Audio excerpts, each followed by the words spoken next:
Lisa Morrison looked out the viewport at the massive Galactic Council station. The structure was a wonder of alien engineering, shaped like a giant wheel with spokes extending from a central hub. Lights twinkled across its surface, marking the locations of thousands of windows, docking ports, and observation decks. "First time seeing it?" asked Jack Pearson, coming to stand beside her. His uniform was crisp and professional, identical to Lisa's except for the name badge. "Yeah," Lisa said. "Hard to believe we're actually here. First humans ever invited to join the council." Jack nodded. "Kind of a big deal." Lisa adjusted her diplomatic security uniform.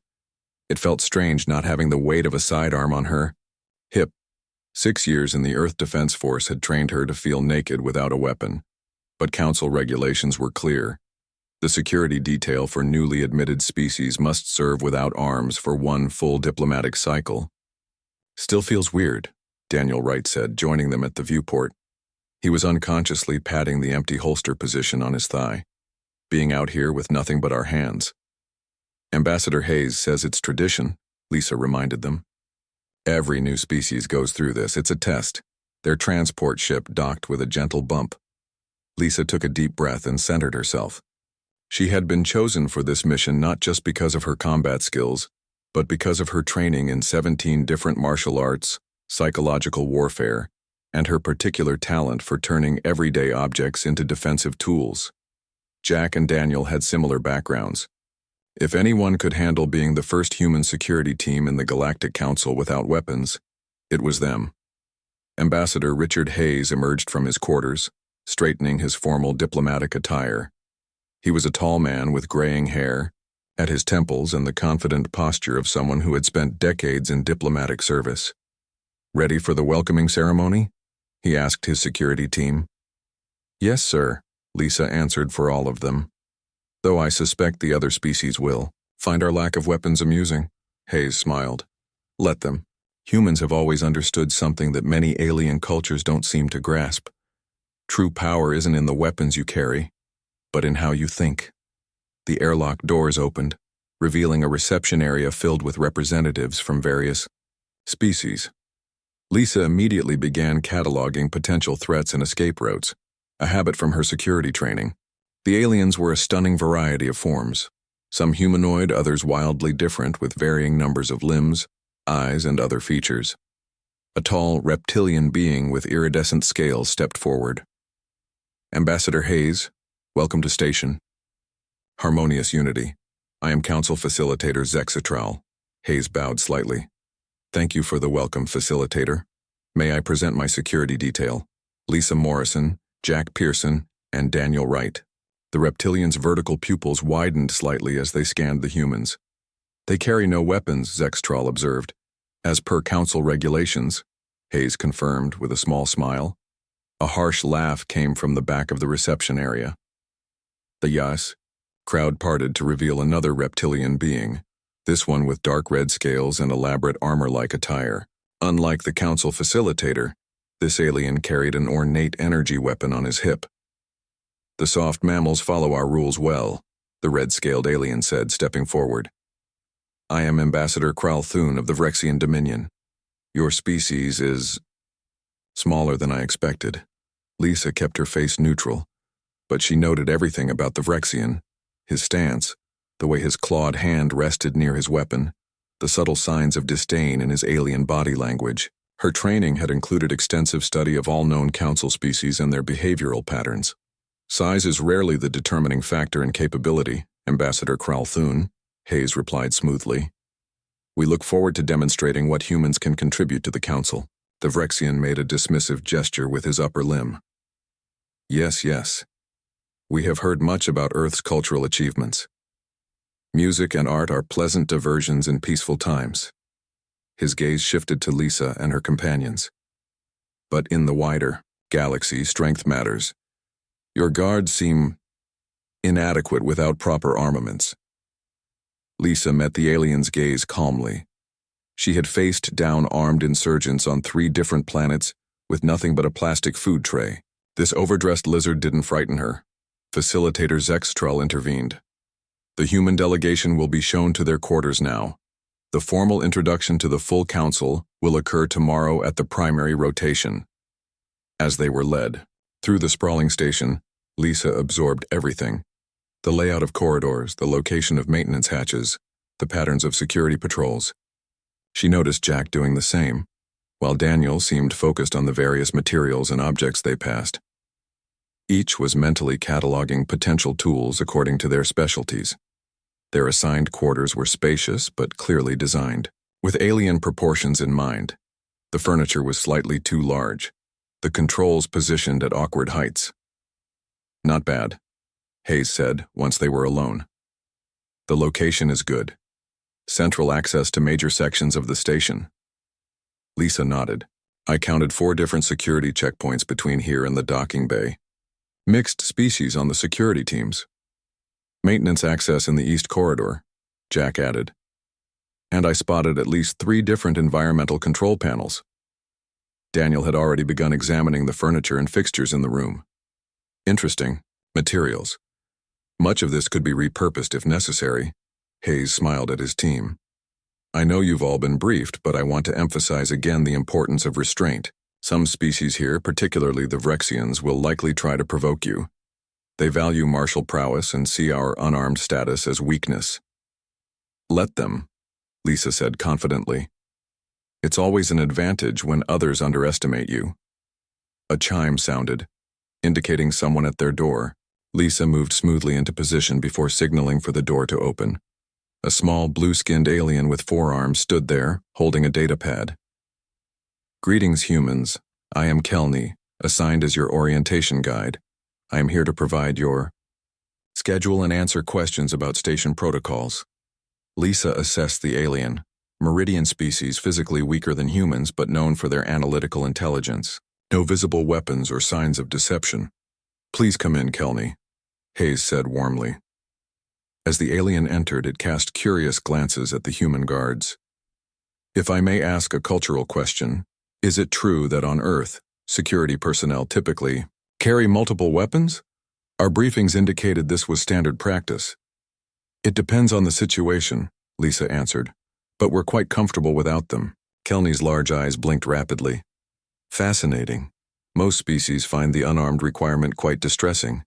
The Drakari delegation refused to leave their ship for 3 days when they joined." "Humans adapt quickly," Hayes said. "It's one of our strengths." From beyond the door came the sound of heavy footsteps and harsh voices. Lisa tensed slightly as Ambassador Kralthun appeared in the doorway, flanked by 2 armed Vrexian guards. "Settling in, mammals?" the Vrexian ambassador asked, his tone making the question sound like a challenge. Hayes stepped forward. "Quite comfortably. Thank you for your concern, Ambassador." Kralthun's gaze swept over the human guards dismissively. "Your security detail seem relaxed, perhaps too relaxed for the complexities of galactic politics." Lisa smiled politely. "We're exactly as alert as we need to be, Ambassador." The Vrexian's scales rippled in what Lisa recognized as amusement or possibly contempt. "We shall see, human. The Council can be a dangerous place for the unprepared." As the Vrexian delegation departed, Lisa and her team exchanged glances. Their first challenge had presented itself, and the real test was just beginning. 2 weeks passed on Station Harmonious Unity. Lisa Morrison settled into a routine of patrolling the human diplomatic section, attending meetings with Ambassador Hayes, and mapping the station's layout in her mind. The absence of a weapon no longer bothered her. In fact, she found it liberating. Lisa watched as Jack Pearson returned from what he called his station exploration. He carried several small objects that most would consider junk, pieces of metal tubing, synthetic fiber cords, and some maintenance tools. "Making friends with the cleaning crews again?" Lisa asked with a smile. Jack nodded. "The Telshari maintenance workers are very helpful. Did you know they have 6 eyes and can see in ultraviolet? They showed me their supply closets and explained how the station's waste recycling system works." "Fascinating," Lisa said. She had learned that Jack collected seemingly random items during their past missions. These objects often became crucial tools later. Daniel Wright entered their shared common area, carrying a datapad. The station archives are impressive. I've been studying the station's blueprints and environmental controls under the guise of cultural research. Ambassador Hayes joined them, his face serious. We need to talk. The situation on the station is becoming tense. The four humans gathered around a small table. Hayes activated a privacy field that blocked listening devices. Earth Command sent encrypted intelligence, Hayes said quietly. Several species on the Council are moving toward conflict. The Vrexians and Telshari are arguing over mining rights in the Centauri sector. The Chinan Federation is threatening to break trade agreements. Lisa frowned. I've noticed the Vrexian delegation has doubled in size. They claim they're cultural attachés, but they move like soldiers. Good observation. Hayes nodded. Our neutral position makes us valuable to some and obstacles to others. We need to be prepared for trouble. Jack spread his collection of items on the table. I've been gathering materials that might be useful. Nothing that qualifies as a weapon under Council law. Daniel pointed to his data pad. I've memorized all emergency protocols and alternative routes throughout the station. The ventilation system has access points in every major section. Good work, both of you, Hayes said. Lisa, what have you observed about the security patterns? The Vrexians have been testing us, Lisa replied. Ambassador Kralthun creates small incidents to watch how we respond without weapons. Yesterday, he deliberately spilled his drink on me at the diplomatic reception. How did you handle it? Hayes asked. I smiled and used the spill as an excuse to change position, giving me a better view of his conversation with a hooded figure from the Meridian Collective, Lisa said. They were arguing about something called Phase 1. Hayes looked concerned. The Meridians are usually peaceful. An alliance with the Vrexians would be unusual. I don't think it was an alliance, Lisa said. The Meridians seemed afraid. Later that day, Lisa attended a diplomatic reception in the Grand Hall. Representatives from all 17 council species mingled, drinking strange liquids and eating foods that sometimes moved on their plates. Lisa stood near Ambassador Hayes, scanning the crowd for threats. Ambassador Kralthun approached with 2 large Vrexian guards. Unlike the first day, when he had seemed merely dismissive, now he appeared openly hostile. Ambassador Hayes, Kralthun said, his scaled face tight with tension. I understand your species has been accessing station blueprints and environmental systems. Hayes smiled pleasantly. Just cultural research, Ambassador. Humans are naturally curious. Curiosity can be dangerous, Kralthun replied, especially for unarmed mammals in unfamiliar territory. Lisa noticed how the Vrexian's hand rested on his energy weapon. The threat was obvious. Is that a warning, Ambassador? Hayes asked, still smiling. Consider it friendly advice, Kralthun said. Some matters before the Council will be resolved soon. It would be wise for Earth to remain uninvolved. After the Vrexian left, Hayes whispered to Lisa, He's planning something. Contact Jack and Daniel. We need to prepare. That night, Lisa couldn't sleep. She sat in the common area, organizing her thoughts. Jack entered, carrying more items from his explorations. Can't sleep either? He asked.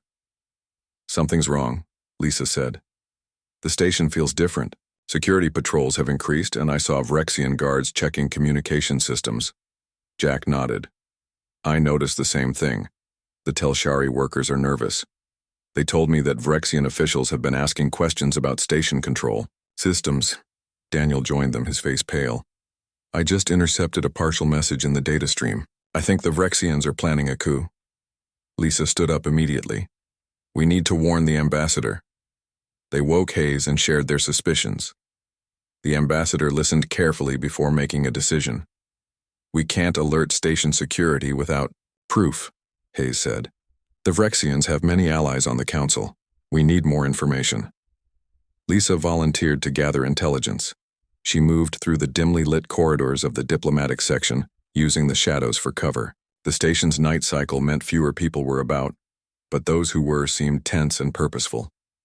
Near the council chamber, Lisa overheard 2 Vrexian guards talking in low voices. The weapons are ready, one said. Hidden in the diplomatic packages. What about the other species? The second guard asked. Most will surrender when we control the central systems. The dangerous ones will be contained. And the humans? The first guard made a dismissive gesture. They are no threat. They have no weapons. Lisa slipped away silently. She needed to return to warn her team, but as she rounded a corner, she came face to face with a Vrexian patrol. 3 armed guards blocked her path. Human, the lead guard said. You are not permitted in this section during night cycle. Lisa smiled apologetically. I got lost. The station is still new to me. The Vrexian didn't believe her. You will come with us to security. Lisa assessed her situation quickly. 3 armed Vrexians against 1 unarmed human. In their minds, the odds favored them completely. Of course, Lisa said, still smiling. She gestured for them to lead the way, noticing they stood beneath a maintenance hatch. When all 3 turned, Lisa jumped up and grabbed the hatch handle, using her momentum to swing her body into the lead guard. The surprised Vrexian stumbled backward into his companions. Before they could recover, Lisa had taken the cleaning solution spray from her pocket, something she had picked up earlier from a maintenance cart. She sprayed the solution into their eyes, temporarily blinding them. As they clawed at their faces, Lisa slipped past and ran back toward the human quarters. She needed to alert her team. The Vrexians were planning something big and it would happen soon. When she reached the human section, she found Jack and Daniel already preparing. They had transformed ordinary items into potential tools for defense. The Vrexians have smuggled weapons onto the station, Lisa reported breathlessly. They're planning a coup. Hayes nodded grimly. Then we need to be ready. Not just for ourselves, but for the entire council. But we have no weapons, Daniel said. Lisa smiled. We don't need them. We have something better. What's that? Jack asked. We have human ingenuity, Lisa replied. And they have no idea what we're capable of. That night, the human delegation prepared for what was coming. They knew that tomorrow would test everything they had trained for. Without conventional weapons, they would face an armed coup with nothing but their wits, training, and improvised tools. As they worked, Lisa remembered something her combat instructor had once told her. The most dangerous weapon in the universe isn't a gun or a bomb. It's the human mind when backed into a corner. The Vrexians were about to learn this lesson the hard way. Lisa woke to the sound of alarms. Red emergency lights flashed in the human quarters. She jumped from her bed, already fully dressed. She had slept in her uniform, expecting trouble. Jack and Daniel rushed into the common area at the same time. Ambassador Hayes emerged from his room looking grim. It's starting, Hayes said. Station communications just went down. A loud boom echoed through the station, followed by the feeling of the floor shaking beneath their feet. They're taking control of key systems, Lisa guessed. We need to split up. Hayes nodded. I'll stay here with the diplomatic staff. Daniel, you guard this position. Jack, try to reach the maintenance levels and gather intelligence. Lisa, see if you can contact any other delegations. We need allies. Lisa gathered her improvised kit. Cleaning solutions, a metal rod from a broken chair leg, station maps Daniel had downloaded, and a small mirror from her personal items. Nothing that qualified as a weapon under council law, but in her hands they could be effective tools. Be careful, Hayes warned as they prepared to separate. The Vrexians won't show mercy just because you're unarmed. Lisa smiled. Neither will we. The corridors outside the human quarters were chaotic. Aliens of various species ran in panic, some trying to return to their delegations, others seeking escape. Lisa moved with purpose, using service passages Daniel had identified during his research. She needed to reach the Aldorian delegation. The blue-skinned, 4-armed aliens had been friendly to humans since their arrival. If anyone would help, it would be them. Lisa turned a corner and froze. 3 Vrexian guards stood at an intersection, their energy weapons pointed at a group of cowering diplomatic aides from various species. Move to Detention Area 6, the lead Vrexian ordered. Anyone who resists will be shot. Lisa backed into a service alcove, thinking quickly. She couldn't take on 3 armed Vrexians directly, but she couldn't let those people be taken either. She scanned the corridor and noticed the environmental control panel. The station's air recycling system was controlled by panels like this throughout the station. Daniel had explained how they worked during their planning sessions. With careful adjustments, Lisa could create a distraction. She opened the panel and quickly reconfigured the settings. Moments later, the corridor filled with a dense fog as the temperature control system went haywire, creating instant condensation in the air. "What's happening?" one of the Vrexian guards shouted. Their reptilian eyes weren't adapted to see well in fog. Lisa slipped from her hiding place, moving silently through the mist. She approached the first guard from behind and used the metal rod to strike precisely at the base of his skull, a pressure point she knew existed in Vrexian physiology. The guard collapsed without a sound. The second guard turned at the movement, firing his energy weapon blindly. The beam hit a wall, leaving a scorched mark. Before he could fire again, Lisa had rolled forward and swept his legs out from under him. As he fell, she grabbed his arm and twisted, forcing him to drop his weapon. The third guard spotted her and took aim. Lisa threw the small mirror, catching the light from the emergency beacons and flashing it directly into the Vrexian's sensitive eyes. Temporarily blinded, the guard fired wildly. Lisa dodged and closed the distance, using the cleaning solution to spray directly into his face. The guard screamed and dropped his weapon, clawing at his burning eyes. The diplomatic aides watched, in shock as a single unarmed human disabled 3 armed Vrexian guards in less than 30 seconds. "Are you all right?" Lisa asked the group. A small bird-like alien stepped forward. "Yes, thanks to you. How did you do that without weapons?" Lisa smiled. "Humans don't need weapons to be dangerous. Now, can any of you tell me what's happening?" the bird-like alien explained rapidly. "The Vrexians seized the council chamber during the emergency session. They're holding 12 ambassadors hostage. They've taken control of communications and major transportation hubs." "Do you know about the Eldorian delegation?" Lisa asked. "They were not in the council chamber when it was seized," another aide said. "They might be in their quarters." Lisa nodded. "I need to reach them. You should all find hiding places until this is over. We want to help," the bird-like alien said. "The Vrexians must be stopped." Lisa considered this. Having allies would be valuable, especially those who knew the station. "All right. Does anyone know a safe route to the Eldorian section?" Meanwhile, Jack Pearson had made his way to the maintenance levels. The Telshari workers he had befriended were hiding in a storage room, terrified of the Vrexian patrols. "Jack, you should not be here," one of the six-eyed maintenance workers whispered.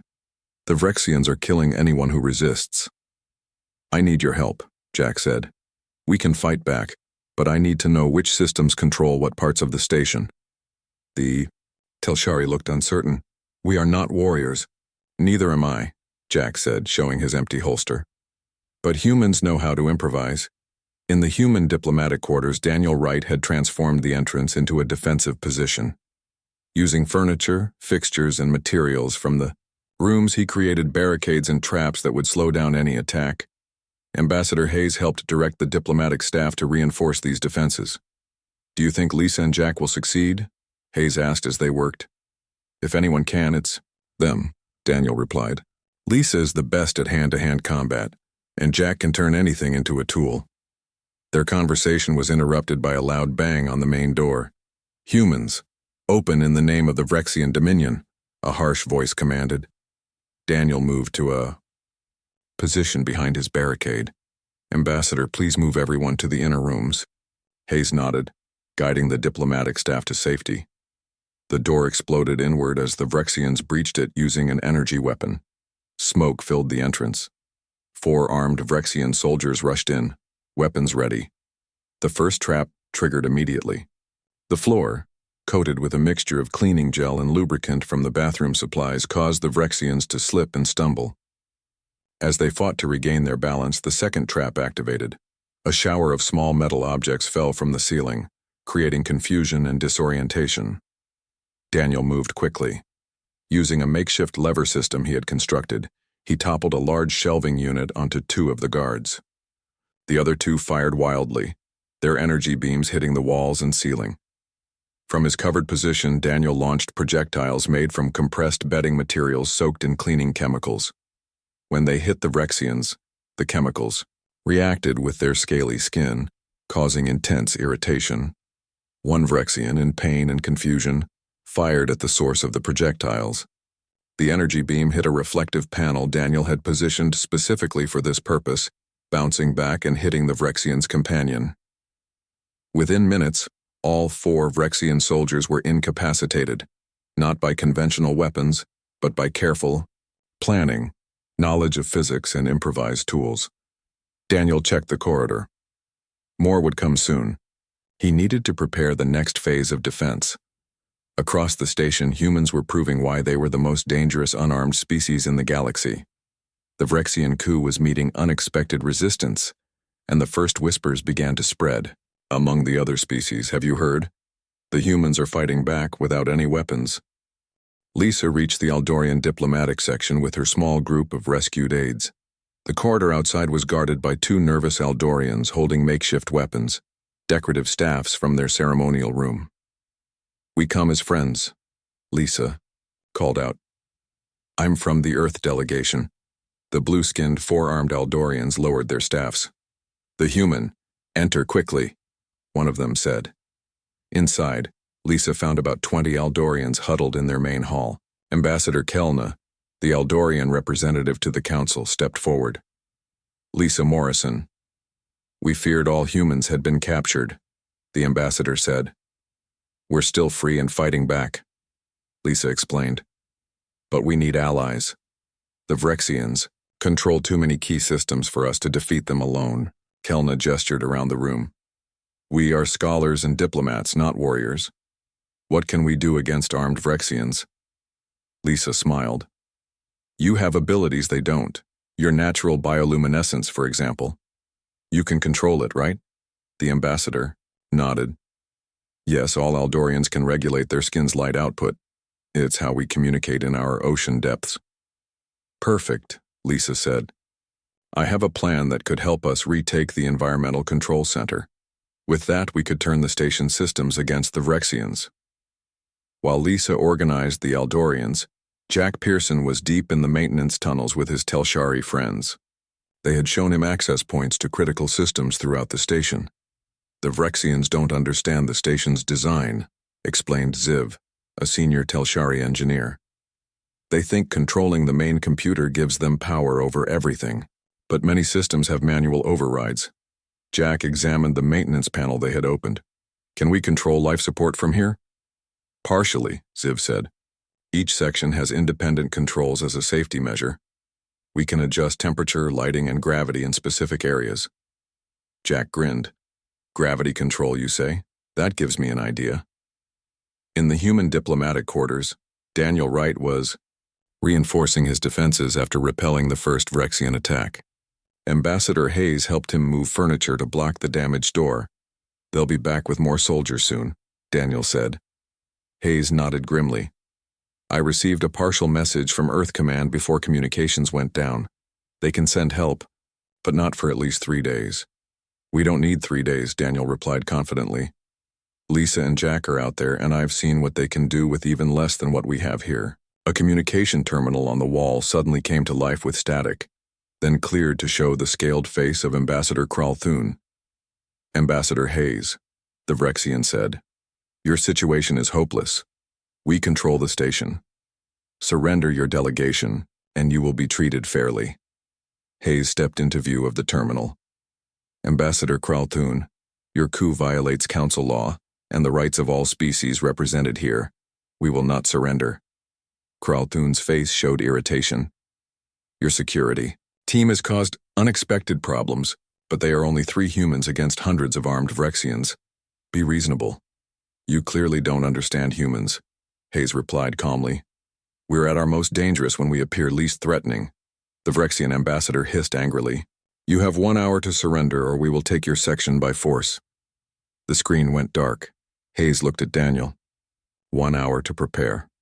Daniel smiled. "That's more time than we need."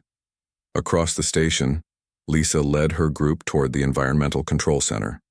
They moved carefully through service corridors, avoiding Vrexian patrols.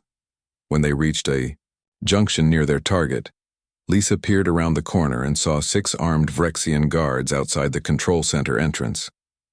"Too many to fight directly," she whispered to the Eldorians. "Time for our special tactics." The Eldorians nodded nervously. Lisa had spent the past hour teaching them how to use their bioluminescence as a weapon. Now it was time to put the plan into action. 2 Eldorians slipped into position at the far end of the corridor. On Lisa's signal, they began pulsing their skin in a rapid, disorienting pattern. The bright, flashing lights immediately caught the attention of the Vrexian guards. "What is that?" one guard called out, raising his weapon. As 4 of the guards moved to investigate, Lisa and the remaining Eldorians approached from behind. The Eldorians created more light patterns, specifically designed to overwhelm Vrexian visual receptors. The guards, unable to see clearly, began firing randomly. Lisa moved fast. She used her metal rod to strike pressure points on the first guard's neck, dropping him instantly. A second guard turned toward the sound, but an Eldorian flashed a blinding pulse directly in his face. While he was disoriented, Lisa swept his legs and disarmed him. The remaining guards realized they were under attack and tried to regroup, but the continuous light patterns made it impossible for them to target effectively. One by one, Lisa and the Eldorians neutralized each guard without firing a single energy weapon. "Quick, into the control center," Lisa directed once the guards were subdued. Inside, they found 2 Vrexian technicians trying to override the station's environmental systems. The technicians reached for weapons but froze when the Eldorians surrounded them, pulsing threatening light patterns. "Step away from the controls," Lisa ordered. With the environmental control center secured, Lisa contacted the other teams using the internal communication system. "Jack, can you hear me? We've taken the environmental center." After a moment of static, Jack's voice came through. "Perfect timing. We're ready on our end too. The Telshari have shown me how to access the gravity controls." "Daniel, what's your status?" Lisa asked. "Holding strong," Daniel replied. "The Vrexians gave us an ultimatum. We have about 30 minutes before they attack in force." "Enough time for our plan," Lisa said. "Jack, are you ready to teach the Vrexians about Earth gravity?" Jack laughed. "Oh yes. They're about to learn that humans evolved on a heavy world." Throughout the station, the resistance was growing. Species that had initially hidden from the Vrexians were joining the humans in fighting back. The Pelnar, physically frail but technically brilliant, had reprogrammed service robots to disrupt Vrexian communications. The bird-like Kreesai used their natural agility to carry messages between resistance groups. In the council chamber, where 12 ambassadors were still held hostage, the Vrexian commander received disturbing reports. "What do you mean sections are falling?" he demanded. "How can unarmed species defeat our soldiers?" "Sir, the humans are organizing them," his lieutenant explained nervously. "They're teaching other species how to fight without weapons, though." Commander slammed his fist on the council table. "Impossible. Send all available forces to crush the human delegation. Once they're eliminated, the resistance will collapse." As Vrexian troops gathered for the assault on the human quarters, Jack Pearson activated his plan. From maintenance control, he and the Telshari engineers sent commands to the gravity generators in sections controlled by the Vrexians. Suddenly, gravity in those areas doubled, then tripled. Vrexian soldiers, evolved on a world with lower gravity than Earth, collapsed under their own weight. Their weapons, too heavy to lift, became useless. At the same time, Lisa directed changes to the atmospheric mixture in Vrexian-held sections, making it slightly less oxygen-rich. Uncomfortable for most species, but particularly difficult for Vrexian's higher metabolism. The resistance was turning the station itself into a weapon, without violating a single council law about armed conflict. In the human diplomatic quarters, Daniel prepared for the coming assault, but now he smiled as he heard the sounds of confusion from the Vrexian forces gathering outside. "Sounds like Lisa and Jack's plan is working," he said to Ambassador Hayes. "The tide is turning," Hayes agreed. "But the real battle is still ahead. The Vrexians hold the council chamber, and with it, the ambassadors who could legally end this coup." "Then that's our next target," Daniel said, checking the improvised tools he had ready. We need to free the council. The 7th day of the Vrexian coup attempt had arrived. Throughout station harmonious unity, the balance of power was shifting. What had begun as a desperate defense by 3 unarmed humans had grown into a station-wide resistance. Lisa Morrison met with Jack and Daniel in a secure maintenance hub they used as their command center. Representatives from 6 different species joined them around a makeshift table displaying a station map. The Vrexians still control the council chamber, Lisa said, pointing to the central hub. They hold 12 ambassadors hostage, including the Telshari Prime Speaker. Jack nodded. They're getting desperate. Our gravity and atmosphere adjustments have neutralized most of their forces, but the commander has barricaded himself with his elite guards in the chamber. We intercepted a communication, Daniel added. The commander is threatening to decompress the chamber if his demands aren't met. A tall, bird-like Chrysi resistance member chirped nervously. Can he do that? Yes, Jack confirmed. The chamber has emergency airlocks that can be manually activated.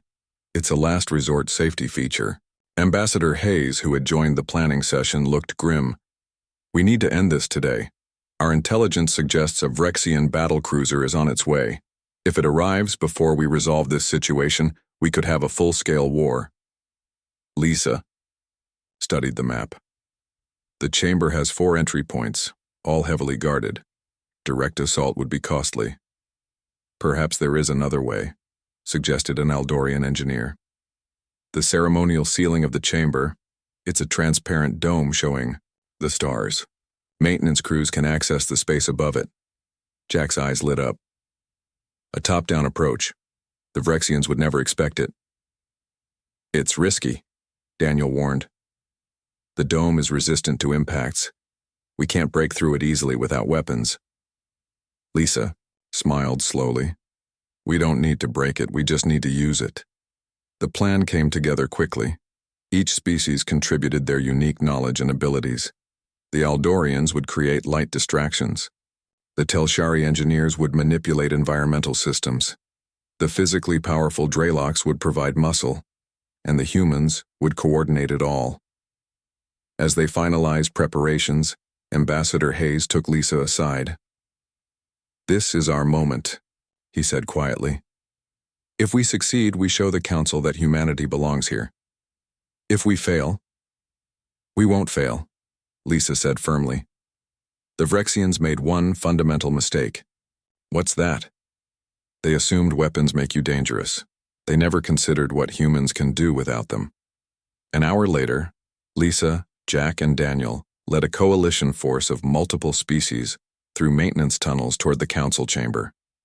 Each member carried tools and devices that were technically not weapons under council law, but in their hands had become powerful assets.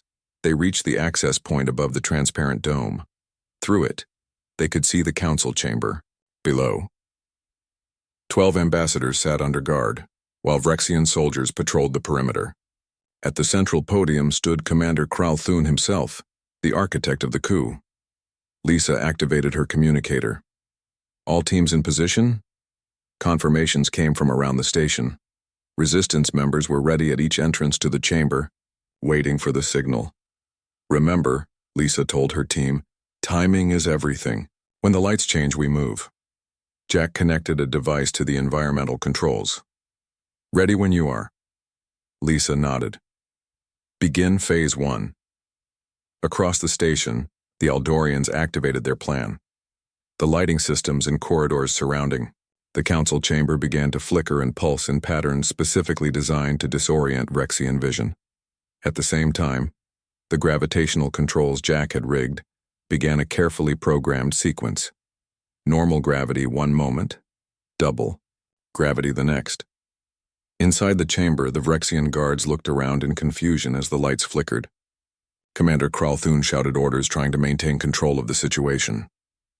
Phase 2, Lisa commanded. Daniel activated a sound generator the Telshari had built. It produced frequencies that were particularly painful to Vrexian hearing, but barely noticeable to other species. In the chamber below, the Vrexian guards clutched their heads in pain. Now, Lisa ordered. With perfect coordination, several things happened at once. The maintenance hatch above the dome opened. Jack deployed a reflective panel that captured and intensified the pulsing lights, directing them downward through the dome, as a blinding beam. Daniel's sound generator increased in intensity. Lisa and the coalition team descended on cables into the chamber. The Vrexian guards, disoriented by the light and sound attack, couldn't respond effectively. The resistance teams breached all 4 doors simultaneously, using the confusion to enter the chamber. Commander Kralthun, realizing he was losing control, pulled out his energy weapon and aimed it at the ambassadors. "Stay back," he shouted. "I will fire." Lisa landed directly in front of him between the commander and the hostages. "No, you won't," she said calmly. "You're unarmed," Kralthun snarled, pointing his weapon at her. "You have nothing." "That's where you're wrong," Lisa replied. "I have knowledge. For instance, I know that Vrexian energy weapons have a design flaw. When exposed to specific sonic frequencies for prolonged periods, the power cells become unstable." Kralthun's eyes widened as he realized his weapon was vibrating in his hand. Before he could react, it began to emit a high-pitched whine. "I'd put that down if I were you," Lisa suggested. The commander hesitated too long. His weapon overheated, and he was forced to drop it. In that moment of vulnerability, Lisa moved with lightning speed. Using the hand-to-hand combat techniques she had mastered across 17 different martial arts, she neutralized the Vrexian commander in 3 precise strikes. Throughout the chamber, the scene repeated itself. The coalition forces, using tactics developed by humans, overcame armed Vrexian guards without firing a single energy beam. When it was over, Lisa stood in the center of the chamber, Commander Kralthun secured on the floor before her. Jack and Daniel joined her along with Ambassador Hayes. The freed council members looked on in amazement as Hayes formally addressed them. "Honored representatives of the Galactic Council, the human delegation regrets the necessity of these actions, but we could not allow the council to fall to an illegal coup." The Telshari Prime Speaker stepped forward. "Humanity has done the council a great service. Without weapons, you accomplished what armed security forces could not." "We simply used our minds," Hayes explained. "Humans have a long history of adapting to overcome stronger opponents." The Prime Speaker turned to the other council members. "I propose an immediate vote. The requirement for human security forces to remain unarmed should be made permanent, not as a restriction, but as recognition of their unique abilities." Lisa, Jack, and Daniel exchanged amused glances as the council voted unanimously to formally request that human guards remain unarmed in all council facilities. 3 days later, as they prepared to board a shuttle to return to Earth, Lisa stood at a viewport looking out at the stars. "Strangest commendation I've ever received," Jack commented. "Please don't carry weapons because you're more effective without them." "It makes sense when you think about it," Daniel said. "We're at our most creative when we have to improvise." Ambassador Hayes joined them, smiling.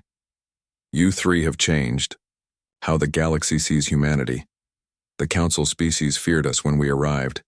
They thought we might be violent or unpredictable. Now they respect us for our ingenuity and adaptability."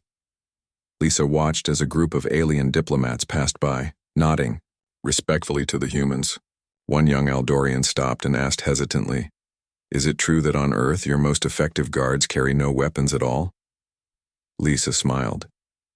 "Sometimes the most powerful weapon isn't something you hold in your hand. It's something you hold in your mind." As their shuttle departed from Station Harmonious Unity, word was already spreading throughout the galaxy. Beware the unarmed humans. They are the most dangerous of all.